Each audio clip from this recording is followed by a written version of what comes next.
Хэрхэн банкны карта аюулгүй ашиглах вэ? Энэ бол нэмхэ. Нэмхэ бол кул залуу. Учир нь тэр сар бүр утас Univision байрны мөнгөө интернет банкаар нь төлжигдэг. Гадагшаа явахдаа олон нисэн эрэхтэй карта ашигладаг. Гэрээсээ интернетээр бараа авахдаа кредит карта. Пицца авч идэх бол энгийн карта хэрэгэлдэг. Нэмхэ олон төрлийн карта ашиглахад асуудал огтхонч гардаг бай. Яагад гэвэл тэр карта хэрхэн аюулгүй ашиглахыг маш сайн мэддэг.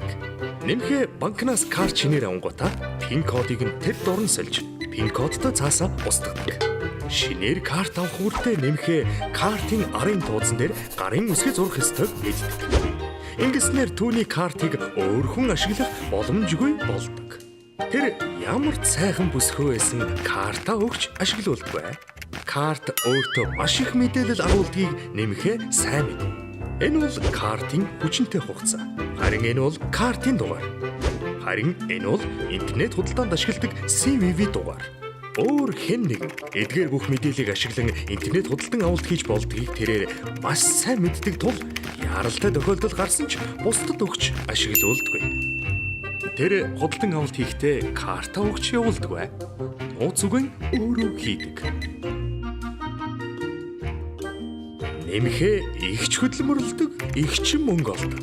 Тийм ч учраас картын орлого зарлага интернет банкаараа хяндаг. Мөн хуурамч гүйлгээнээс сэргийлэхийн тулд орлого зарлагыг мэдээлдэг мессеж үйлчилгээ Easy Info авсан. Нэмэхэ үнэл болсон юм хон заримдаа өглөө нам унтчихдаг. Нэг удаа ажлаасаа хоцроод яар сандарч явахдаа тэр карта хайчихсан. Гэвч тэр үүнд огтхон санаа зовоогүй. Учир нь тэр гар утасныхаа интернет банкыг ашиглан карта өөрөө хаачихсан. Юмыг ааж мэдэх вэ гэд 1816-46 утас руу залхан банкнда давхар мэдгдчихсэн.